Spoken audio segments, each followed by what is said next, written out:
Captain Jack Thompson stood with his arms crossed, staring at the holographic display.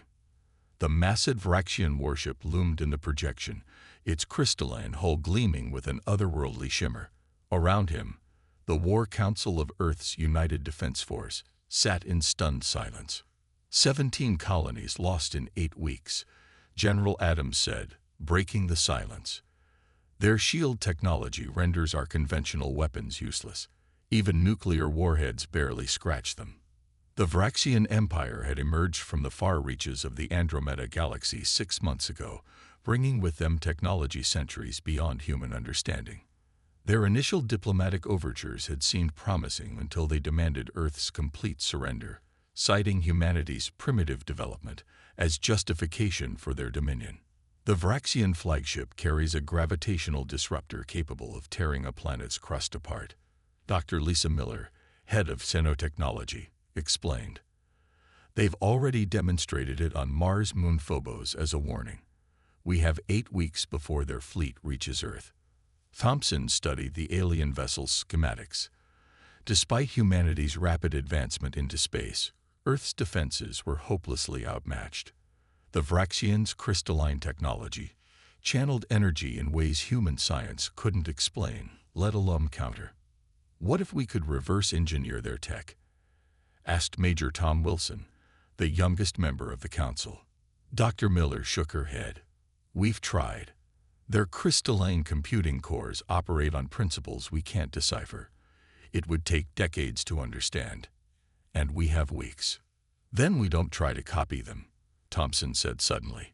All eyes turned to him. We beat them with what we know. Human solutions to an alien problem. General Adams laughed bitterly. And what exactly does that look like, Captain? Throwing rocks at their battleships. Thompson smiled. Something like that, sir. 3 days later, Thompson stood in a hangar at the lunar base Armstrong, facing a motley crew of 12. Engineers, hackers, mechanics, a demolitions expert, and even a game designer, none of them military, all of them brilliant in unconventional ways. I've read your files, Thompson began. Each of you has been selected because you solve problems differently. You break rules. You think around corners.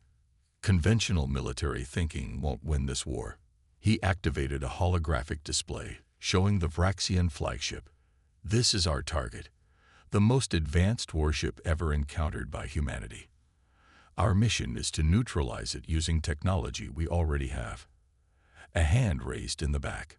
It belonged to Roy Jenkins, a former NASCAR mechanic known for building impossibly fast vehicles from scrap parts.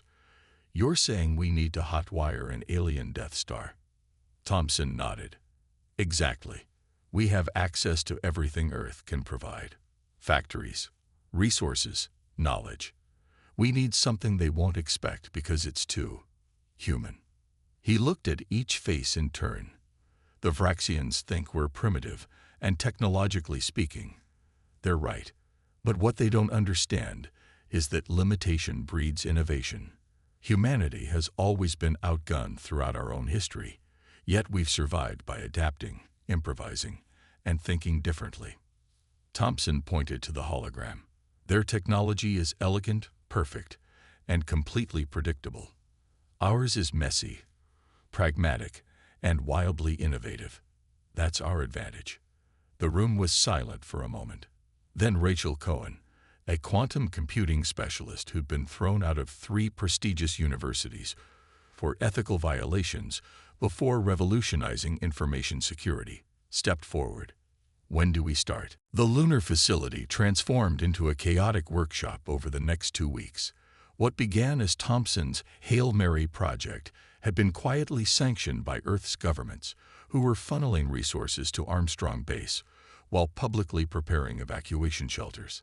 It's not the size that matters, Roy Jenkins insisted, standing beside the skeletal frame of what they'd come to call Project David. Named after the biblical underdog, the device looked nothing like a conventional weapon. It's how you use what you've got. The team had broken all conventions of weapon design. Instead of trying to penetrate the Vraxians' crystalline shields with brute force, They'd studied how the shields interacted with different materials. A breakthrough came when they discovered that while the alien shields repelled high-energy impacts, they had a curious resonance with certain low-frequency vibrations. "It's like an opera singer shattering a glass," explained Dr. Miller, who had joined Thompson's team. "The Vraxian crystalline technology is incredibly strong, but it has natural harmonic frequencies. Hit the right note, and the whole thing crumbles," finished Thompson. The weapon they designed wasn't a laser or missile, but something closer to a massive tuning fork, a gravitational wave emitter powered by modified nuclear fusion reactors. On its own, it couldn't generate enough energy to threaten the Vraxian ships, but they weren't planning to use it alone. Rachel Cohen had been working on a completely different angle. Their navigation systems scan for threats using technology similar to our quantum computing, but they're too perfect, too logical. She pointed to her screen displaying lines of code that seemed to fold in on themselves in impossible ways. "This is a quantum paradox algorithm, the logical by design. When their systems try to analyze it, they'll be caught in recursive loops." Meanwhile, Hank Davis, a demolitions expert with a background in asteroid mining, had developed what he called space caltrops, clouds of specially treated particulate matter that would be invisible to Vraxian sensors, but would adhere to their hulls and slowly degrade their shield harmonics. "It's basically cosmic sandpaper," Hank explained with a grin. "Not advanced enough to trigger their defenses, but nasty enough to give their shields a headache." The final component came from an unexpected source. Maya Green, a game designer specializing in virtual reality, had created a targeting system that used human intuition rather than predictive algorithms. "Vraxian systems think in straight lines," Maya explained. "Humans think in stories. This interface translates gut feelings into targeting solutions.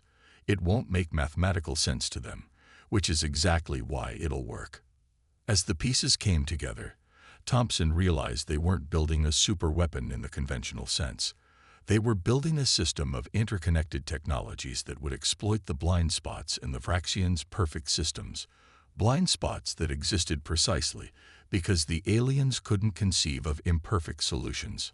On the night before the first test, Thompson found Rachel working alone in the lab. "Do you think it'll work?" he asked. She didn't look up from her console. "By all logical metrics, no.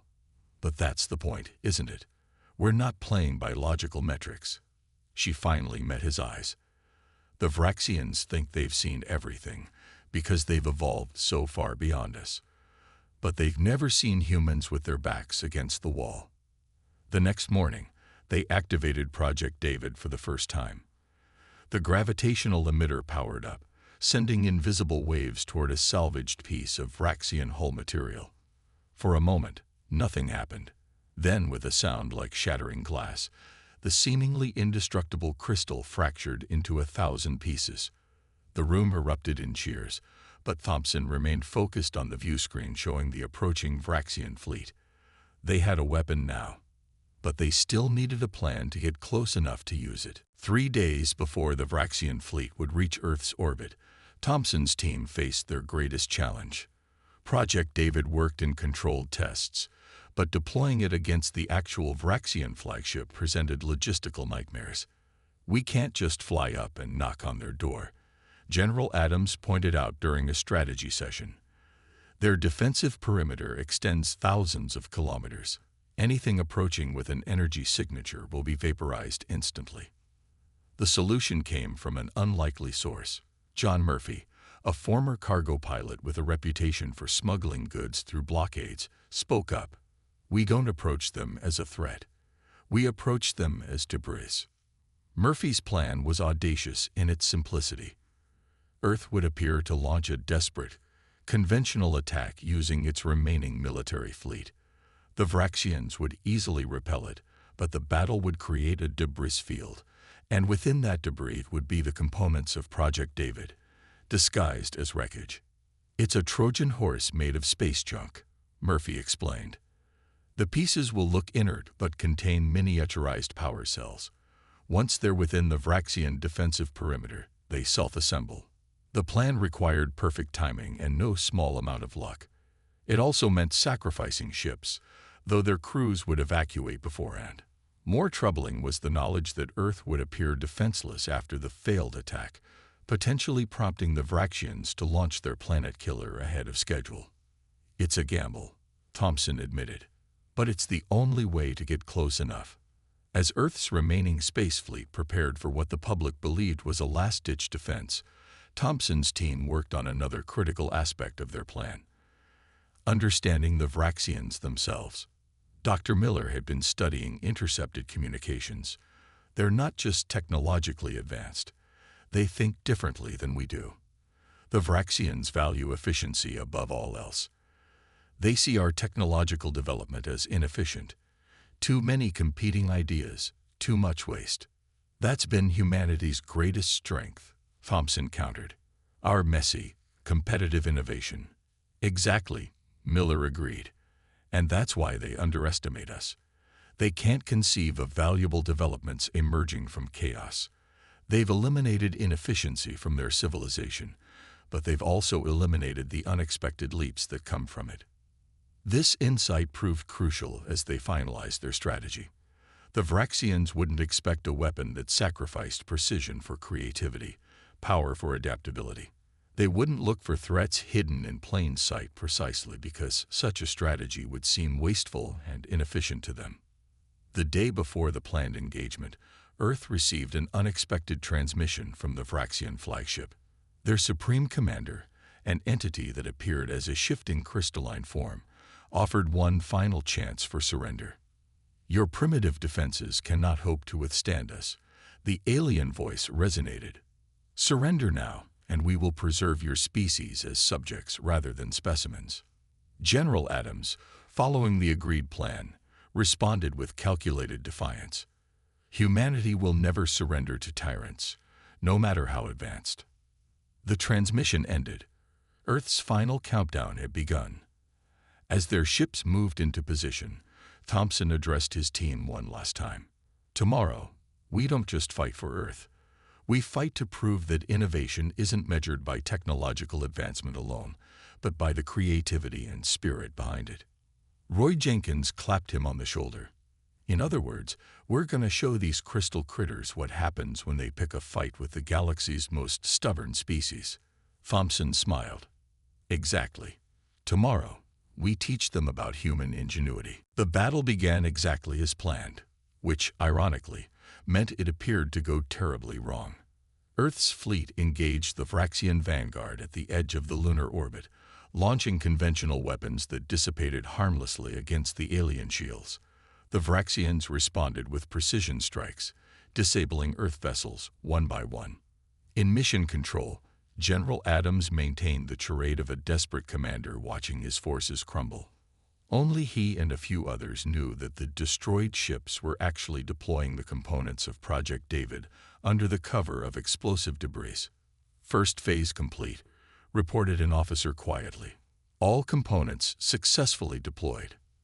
On the main screen, the Vraxian flagship moved into position to deliver what they assumed would be the final blow. Their gravitational disruptor began powering up, its energy signature growing stronger as it prepared to crack Earth open like an egg. "Second phase initiating," came the report. Throughout the debris field, inert-looking fragments of wreckage suddenly activated, tiny thrusters orienting them toward the Vraxian flagship.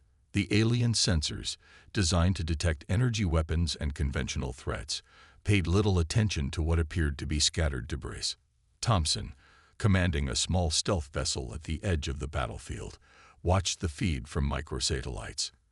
"Activate Maya's targeting system," he ordered.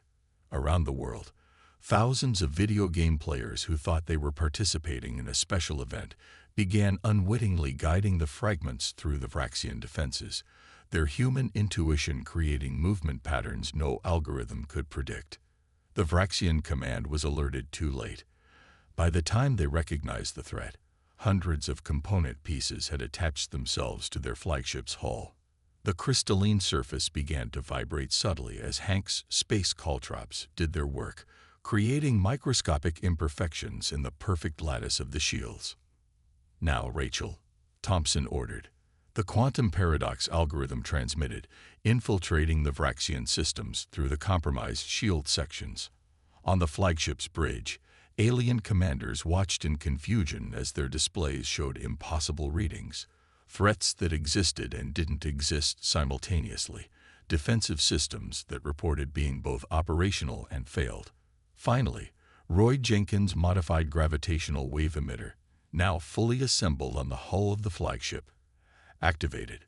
The wave it produced wasn't particularly powerful by Vraxian standards, but it didn't need to be. It simply needed to hit the exact harmonic frequency of their crystalline technology, now compromised by the microscopic imperfections. The effect began slowly, a barely perceptible vibration in the massive ship. Then, like a wine glass shattering under the perfect pitch, fracture lines spread across the previously impervious hull. The gravitational disruptor, moments away from firing at Earth, destabilized and collapsed in on itself. All ships pull back to safe distance, Thompson ordered as the flagship began to break apart from within, secondary explosions cascading through its systems. The remaining Vraxian fleet, witnessing the impossible destruction of their invincible flagship, initiated an emergency protocol. Rather than risk further exposure to the inexplicable human weapon, they retreated, jumping to faster-than-light speed with a final transmission. Humanity's designation updated, unpredictable. Approach with caution. In the aftermath, as Earth celebrated its unlikely salvation, the implications of what Thompson's team had achieved began to sink in. They hadn't just saved the planet. They had fundamentally changed the nature of space warfare. The Vraxians will be back, Dr. Miller warned during the debriefing. And next time, they'll be prepared for our tricks. Let them come, Thompson replied. Because next time, we'll have new tricks. That's the point they missed. Human ingenuity isn't about any single invention. It's about our ability to constantly reinvent our approach. General Adams nodded thoughtfully. We've entered a new era, not one dominated by who has the biggest gun, but by who can think most creatively about using what they have. As the briefing concluded, Thompson looked at the schematics for Project David one last time. It wasn't elegant. It wasn't even particularly advanced, but it represented something the Vraxians, for all their technological superiority, had lost: the ability to think beyond the expected. The future of space warfare would no longer be determined by technological superiority alone, but by the creativity, adaptability, and sheer stubborn determination that had defined humanity since its earliest days. And in that arena, Earth had just proven itself a formidable power indeed. 6 months after the Battle of Earth, the United Council chamber in New Geneva hummed with activity. Representatives from every nation and colony had gathered for a historic summit. At the center of the chamber stood a simple display, the reconstructed heart of Project David, now a symbol of humanity's unexpected victory. Thompson, recently promoted to admiral, took the podium. The room quieted. The Vraxian threat has receded, but not disappeared, he began. Our victory bought us time, not peace. How we use that time will determine not just Earth's future, but humanity's place in the galactic community. Screens around the chamber displayed the latest intelligence. Other civilizations had taken note of Earth's defense, some with fear, others with cautious respect. Humanity, previously dismissed as a backwater species, had suddenly become relevant on the interstellar stage. We stand at a crossroads, Thompson continued. We can use our new weapons to build walls, or we can use our new reputation to build bridges. The choice before us isn't just about military strategy. It's about who we want to be as a species. Dr. Miller presented the scientific findings that had emerged from studying Vraxian technology. Their crystalline computing could revolutionize our medicine, our energy production, our understanding of physics. But weaponizing it exclusively would be repeating their mistake, optimizing for a single purpose at the expense of innovation. The debate that followed was passionate. Some nations advocated for a massive military buildup, anticipating the Vraxians' return. Others pushed for reaching out to potentially friendly alien civilizations, forming alliances before the next conflict. Roy Jenkins, now heading Earth's Adaptive Technology Division, offered a third perspective. Why choose? The same ingenuity that created Project David can create diplomatic solutions no one's thought of yet. Our strength isn't our weapons, it's our creativity. As the summit progressed, a consensus began to form around a balanced approach, one that would maintain Earth's defensive capabilities while actively seeking peaceful exchange with other civilizations. The Vraxian encounter had revealed humanity's potential, but also its vulnerability in a universe teeming with advanced species. Thompson found himself increasingly drawn to this middle path. The weapon that saved Earth wasn't really a weapon at all, he told a small gathering of leaders. It was a system. Different technologies working together in unexpected ways. Maybe that's what our approach to the galaxy should be. Not just military or diplomatic, but an adaptive system that can respond to each new challenge. The United Defense Force was reorganized into the Interstellar Coordination Agency, with Thompson as its first director. Its mandate encompassed defense, diplomacy, scientific exchange, and cultural understanding, a holistic approach to humanity's place among the stars.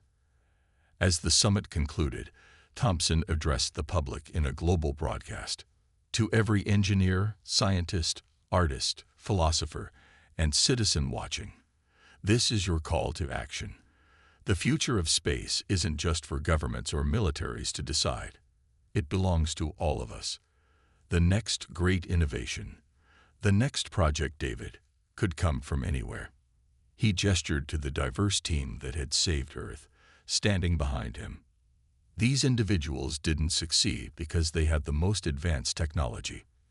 They succeeded because they dared to think differently when faced with an impossible problem. Today, we launched the Galileo Initiative, an open platform where anyone can contribute ideas for interstellar challenges. From propulsion systems to first contact protocols, from defense technologies to communication methods. Join the conversation. Help shape humanity's future among the stars.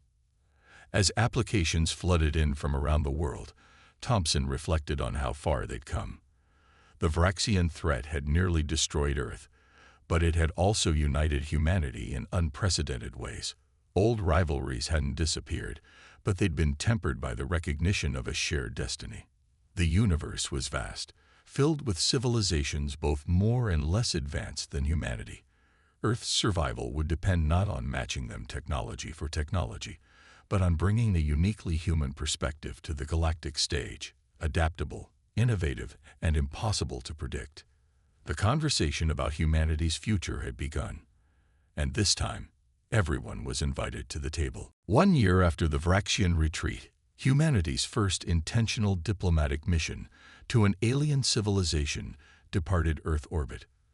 The vessel Prometheus, incorporating both conventional and adapted Vraxian technology, carried an international crew of diplomats, scientists, and specialists, including Captain Thompson, temporarily stepping away from his administrative role to lead this critical mission.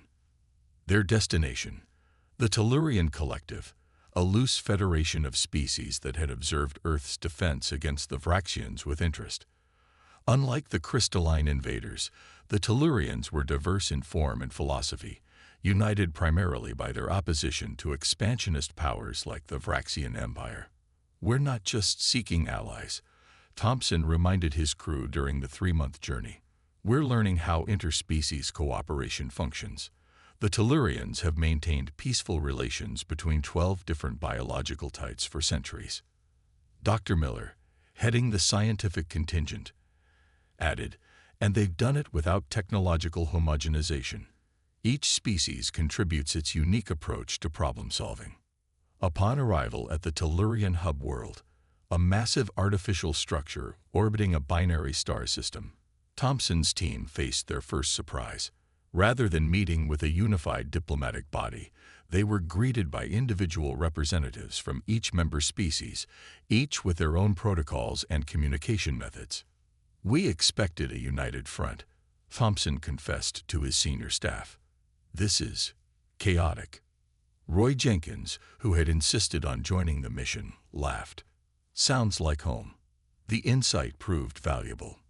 While Earth's formal diplomatic team struggled with the multiplicity of protocols, Jenkins and others from Project David adapted quickly, seeing parallels to the interdisciplinary challenges they'd faced against the Vraxians. The Tellurians, for their part, watched with fascination. One representative, a methane-breathing entity named Cole, whose translucent body pulsed with bioluminescent communication, approached Thompson privately. "Your species interests us," Cole communicated through a translation device. "Most newly spacefaring races seek to impress with uniformity and strength. You arrive with disagreements visible, methods varied. Like us. It's not always an advantage," Thompson admitted, "but it's who we are. It is why you defeated the Crystal Mines," Cole pulsed, using the Tellurian term for the Vraxians. "They have conquered 16 civilizations before yours, all technically superior to Earth. All fell." This revelation stunned the Earth delegation. Their victory, assumed to be a fortunate anomaly, had apparently succeeded where more advanced civilizations have failed. As discussions progressed, the humans discovered something even more startling. The Tellurians had been watching Earth for decades, deliberately avoiding contact until humanity proved itself. "Your world was categorized as chaotic creative," explained another representative, a crystalline entity unlike the Vraxians, whose thoughts formed as mathematical equations in the translation system.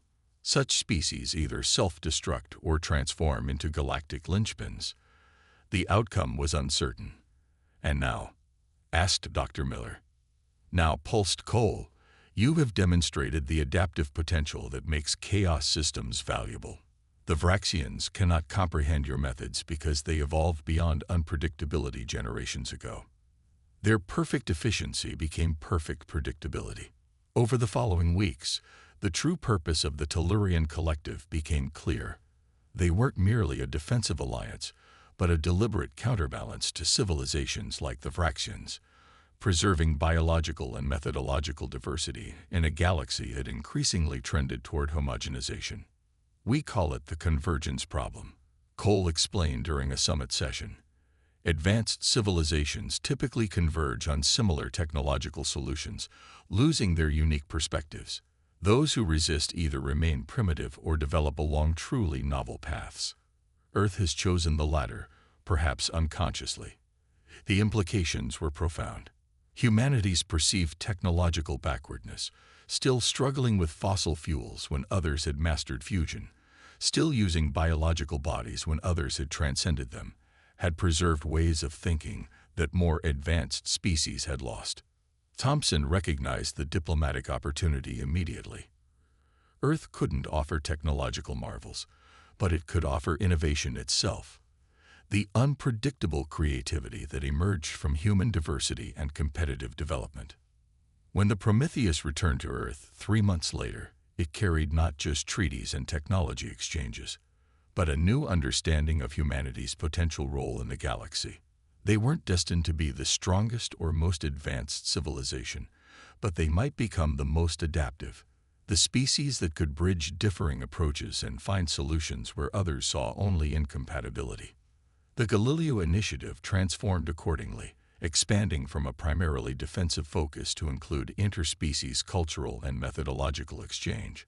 Earth began hosting representatives from Tellurian species, while human specialists were invited to contribute to collective challenges.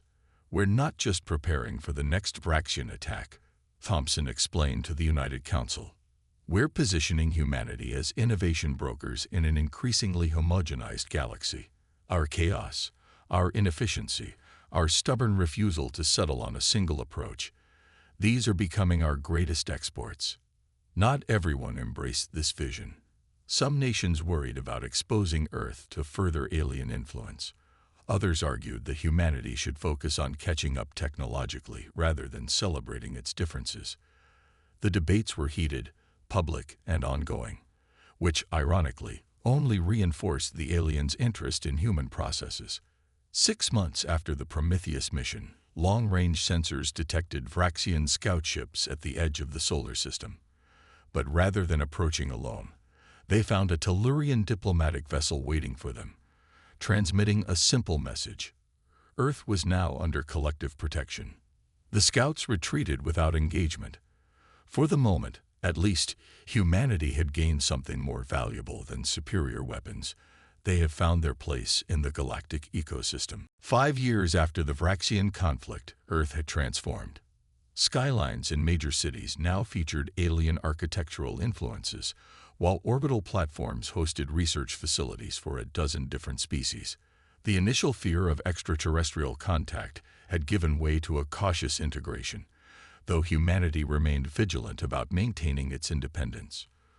Thompson, now more diplomat than soldier, stood atop the newly completed Darwin Tower in Jakarta, Earth's tallest structure and home to the Interspecies Innovation Center. Beside him stood Cole, the Tellurian representative who had become a close colleague, their translucent forms shimmering in the morning light. "The Vraxians have requested formal negotiations," Thompson said, reading from a secure tablet. "After 5 years of isolation, they want to establish diplomatic relations." Cole's body pulsed with patterns that Thompson had learned to recognize as surprise, a significant development. The crystal minds rarely acknowledge defeat. They typically withdraw, advance, then return with overwhelming force.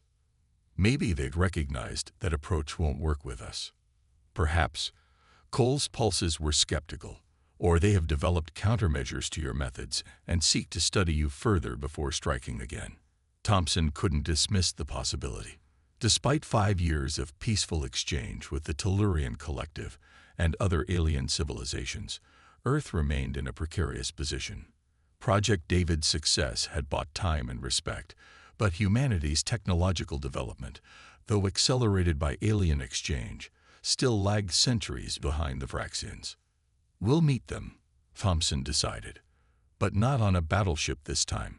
The chosen venue was the neutral space station Concordia, constructed at the Lagrange point between Earth and Luna.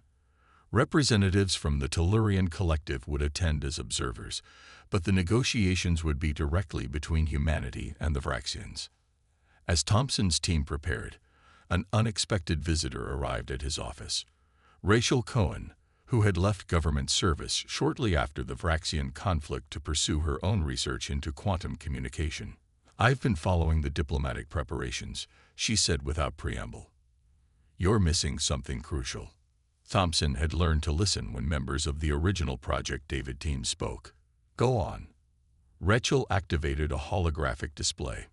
"We've been studying Vraxian technology, but not their psychology. Their crystalline computing doesn't just process information differently, it shapes how they perceive reality." She pointed to neural scans comparing human and approximated Vraxian thought patterns. "Humans think associatively. We connect ideas through similarity, proximity, emotion. Vraxians think systematically. They build rigid frameworks and place each concept in precise relation to others. That's why they couldn't anticipate our approach," Thompson realized. "Our solutions seemed random to them, because they couldn't see the associative leads." "Exactly," Rachel nodded. "And it's also why they're approaching us now. They can't integrate our methods into their framework. It's a fundamental incompatibility. They don't want peace. They want to understand us so they can categorize us, predict us, and ultimately neutralize us." The insight altered their diplomatic strategy completely. Rather than presenting a single unified front as originally planned, Earth's delegation would consist of representatives from diverse backgrounds, each approaching negotiations from their unique perspective. The Vraxians would encounter not a simplistic human strategy, but the full complexity of human thought. On the day of the meeting, the Vraxian delegation arrived at Concordia in a small crystalline vessel. Their leader, who introduced itself as Directive Primary, appeared as a towering crystalline humanoid whose facets constantly shifted and realigned. "We acknowledge your successful defense," the Vraxian stated without preamble, its voice a resonant harmonic. "It indicates evolutionary potential previously unrecognized in your species." Thompson, leading Earth's delegation, responded carefully. "We appreciate your recognition. We hope this meeting marks the beginning of mutual understanding rather than continued conflict." What followed was unlike any diplomatic negotiation in human history. The Vraxians presented precise, logical proposals for defined territories and non-interference pacts. Earth's delegates responded not with counter-proposals, but with questions, personal anecdotes, hypothetical scenarios, and even cultural references, a deliberately associative approach that visibly disoriented the Vraxians. "Your communication lacks structure," Directive Primary eventually stated, its crystalline form showing signs of stress, microfractures appearing and healing continuously. "You must consolidate your position for meaningful progress." "This is our consolidated position," Thompson explained. "Human thought isn't meant to be reduced to a single framework. Our strength lies in our diversity of approach." The Vraxian emitted a harmonic that the translators struggled to interpret. Inefficient, contradictory, yet functional. It paused, facets realigning. "This requires reconsideration of fundamental assumptions."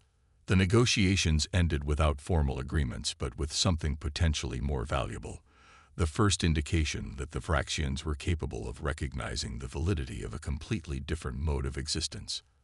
As the Vraxian vessel departed, Call approached Thompson. "Remarkable. In all recorded interactions, the crystal minds have never admitted the need to reconsider their assumptions." "Did we just make peace?" Thompson wondered. "No. Cole's pulses were definitive, but you have created doubt where before there was only certainty. For the Vraxians, that is a profound disruption."